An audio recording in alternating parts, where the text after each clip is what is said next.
Widely used preservative in chemicals, in cosmetics, food products. Well, it must be probably sort of 80, and pharmaceuticals has been found in the tissue samples from 40 women with breast cancer. So these things bioaccumulate, as I said, and cause cancer. They're in there. A number of studies since 1998 have raised concerns about potential role of these parabens in breast cancer, as they possess osteogenic properties. An osteogen is known to play a central role in the development, growth, and progression of breast cancer. So they put these things in there. Yep. That's right. They put these things in there and it kills you. And they're found in everyday toiletry products. Chemical compound found in everyday... Under the initial, excuse me, when they do the initial tests, when they do the initial research, okay, they have no longevity. What they're saying is, if somebody is exposed to this level of this thing, obviously we see that it has no real effects. What they're not counting on, what they're not figuring on, is that what if that person uses it over a 10-year period, and the body accumulates that over time. Eventually you're going to reach that point where it is toxic to the body. But, hey, we see people dropping like flies, we just offer them some money, and we keep on trucking. But yet the guy down the street who gets caught, and we talked about this, with an ounce of pot in his pocket, which, by the way, was proven to be one of the biggest preventers of cancer there is on the face of the earth. Absolutely true. Prison for 10 years. Yep. Where's the justice in this? Well, there's no justice. Well, they control that. I mean, again, they've been controlling the heroin and the cocaine coming into this country. It's like since the opium wars. Yeah, but you can grow pot in your backyard. They can't control that.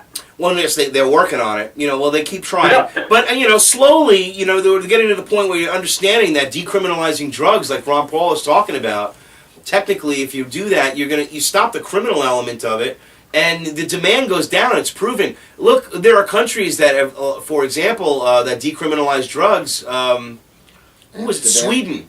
No, Sweden just recently decriminalized marijuana completely, 100%, for any use. So that's just there's a step for it right there. And there's an 85-year-old woman who did an interview with Ron Paul. I saw the video clip today. Did an interview, or she was actually in the audience, and he called on her in South Carolina. She stood up, and one of the things she said she totally agreed with him with was get rid of the stupid drug laws, legalize the drugs, tax them to bring more money into the system, and watch the amount of trouble we have as a result of drugs in this country drop by a factor of 10. This is an 85, 86-year-old woman. Well, it's true. It's in other states. Look, in Amsterdam, it's proven that drug use is a smaller. It's less than in America. In all the countries where they have less, Amsterdam, it's proven that drug use is a smaller. It's less than in America. In all the countries where they have less prohibitive use of drugs, prohibitive measures against the use of drugs, you have absolutely correlation to a reduced amount of usage. If it's legal, it loses the sex appeal, especially in this ridiculously slicked over and Madison Avenue glossed world we live in. The biggest point is, if it's legal, the amount of violence that is associated with it goes away too. Tremendously. Oh, it literally goes away because now there is no wars. I mean, again, they want these wars. They want the drug wars. They want the cartels. They work with them. You remember Prohibition. I mean, you don't remember it, but you heard of it. No, of course, we studied it. It's the same thing. There were huge wars over alcohol, one gang to another, killings. There was all kinds of violence because alcohol was illegal. As soon as they legalized it, how many gangs do you see fighting over a bottle of Jack Daniels anymore? It's true, but look at this. Like, you're talking about something good, like the Harrison Act again. Of course, it brought in the drug laws. Now, here's how it worked. They repealed Prohibition. Okay, and the minute they repealed Prohibition, they made drugs illegal because they built up this police force, this growing police state, and they had to keep it going. The feds got into this big, so they had a lot of people out there, and it was the Depression, so they just shifted it and literally shifted it over, and now they use those those resources to go after drugs and the other vices. And that's exactly what they did. The Harrison Act proved it. It's to justify the FBI, to justify the Treasury Department, which was at the time working on the bootleggers, and then they of course became the ATF. I mean, later on. I mean, that's what happened. That's how it morphed into.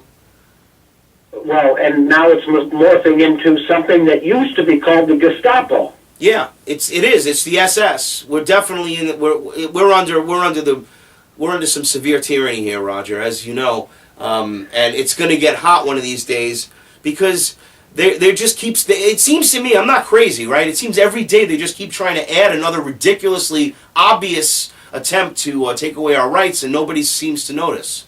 I mean, no, you are crazy, and the guy sitting right next to you at that bench, that table, is also crazy, and the guy on this end of the phone is crazy. Yeah. Just ask the 95% sheeples in this country. They'll all tell you we're crazy. As a matter of fact, they're waiting for us to start frothing at the mouth. They want to call the ambulance and have our ass taken away. We might be contagious. Yeah, you're probably right about that. Hey, listen, I hope they catch our disease. That's all I can say. That was my next line. Instead of my stomach virus, which is kicking my butt, but whatever, literally. But no, really, I'm just again, I'm so. This is such a dramatic time, like you said last show. It's such a dramatic time to be alive. I mean, it really is. And the people that are not aware of that, you know, it's just almost sad because they're losing they're losing interest. I have friends that, I'm not interested in politics. And they'll vote party line. Just said it. They'll vote party line. You just said both parts of it. Not only is it a great time to be alive, but it's a great time to be alive and politically aware. Yeah, you need to be. This is the most important. Great as in we're going to have fun. I mean great as in we're going to see things happen that haven't happened since only our founding fathers bear witness to. Yeah, I think you're right about that because it's an inevitable thing. Well, like, you know, it's just like that scumbag Kissinger said that the New World Order will be either this generation when he was talking about being prior to 2000.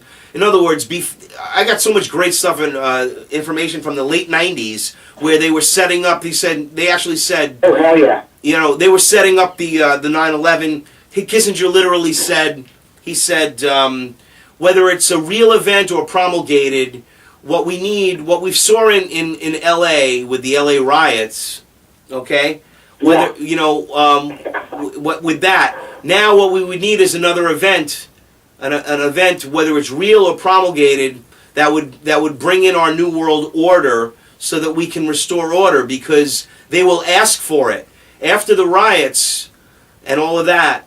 It wouldn't have been the right time to bring in the New World Order because it wasn't the proper chaos. But the fear. No, this is what he said. The fear that would be brought in. But let's stop and think, okay? How long most of this has been planned? Most people seem to think that we went over and attacked Afghanistan and Iraq because of 9/11. Let me explain. Oh, absolutely not. They were planning on doing that years before 9/11. 9/11. Hello? Hello, Paul? Uh-oh. That the generals actually were smiling after 9/11 because now they had a reason to go into Iraq and a reason to go into Afghanistan. That has been planned for years. There are 7 countries they need to go Iran was planned for years too. And guess what? We're most of the way there. I know Iran and Syria. Those are the next 2. That's right. Probably Syria first, because otherwise, because the big with Iran, this is speculation. I don't even want to use this word speculation. This is my opinion. Is that I think their first moves are going to be against Syria to distract their real intention in Iran. That's my personal opinion. Put in another puppet in Syria real fast, knock them out quick.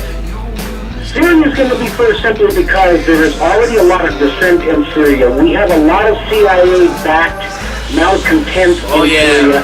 Oh, yeah. There won't be a lot of U.S. military involvement with that country falling. Exactly. Okay? They'll go under there with might their be with a the few cones out. skirmishes, a few missiles fired from a couple of ships. I mean, but it's not going to be anything like Iran. The biggest issue with Iran is if we go into Iran, and this is what Moscow said just a couple of days ago, if Iran is attacked, it will be the same. Actually, they said Tehran, which is the big, the big city in Iran. Yeah. It says if they are attacked, it will be the same as the United States shooting at Moscow. Also, China has told their fleet captains to prepare the Navy for war with the United States. These aren't secrets. Oh, I know that. These are things that are on the worldwide news everywhere but this country. Did you see the last cover, not this month, but last month's cover of Time? It was about riots going on worldwide, everywhere in the world except in the United States. And in the United States, it was about something stupid. Yeah, of course, like Britney Spears or something. Exactly. Yeah. We were the only country that didn't have the real cover. That's right. So basically, right now, Russia is threatening we better not go into Iran. China is threatening we better not go into Iran. But if you wanted to start World War III, bring the world to its knees economically and socioeconomically, and then rebuild it in the manner you wanted, come in and save everybody's butt. Hey, look what I've got for you. I'll save you. Wouldn't this be the perfect way to do it? Oh, yeah. Right there, right on the money, man. Exactly. Hey, it's World War III is there. That's what they want. That's what they're looking for. That's how they believe they'll bring in their new world order. And, Absolutely. it's here. The new world order is here. We're under it, but they'll bring in the end game, the quote unquote end game, which will lead to the depopulation. The new world order is here. It's just not implemented the way it needs to be to have a firm grasp.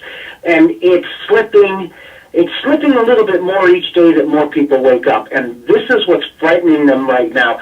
This is why they are pushing so hard to get something like a huge armed battle going on somewhere outside of the United States. What they don't want to do is they don't want to destroy the United States. We're an economic engine that they need. There's a lot in this country. They need this country pretty much in one piece. But they need to economically, and they need to crash our minds and our wallets. Oh, absolutely. And they're doing a good job, But they have to leave on the everything else in wallets. place. They're doing a good job in both places, actually. But the average piece of, listen, maybe if these people lose enough, then they start to almost sort of come out of their trance and start maybe looking into why they're losing so much, and they realize what's going on. But unfortunately, you're right. Most people are not aware, and we have to make them aware. And again, people like Harry Link in Death to the New World Order, who's coming on next on informedradio.com at 10 p.m., he goes deep into the New World Order and their plans and plots. Another tremendous fighter for truth, liberty, and freedom. And he'll be joining in just about 5 minutes. So in closing here for the show, I want to thank you again, Roger, for all your efforts and all your help getting our message out, and Ron Paul's message out, and collecting all of the truth people in the community and groups of people. And what are we up to, 150,000, 200,000 people coming at the horizon? That's just amazing work. Well, I'll tell you, it's not me, it's everybody out there is seeing that if we don't band together as we the people, and that's exactly the function that we the people network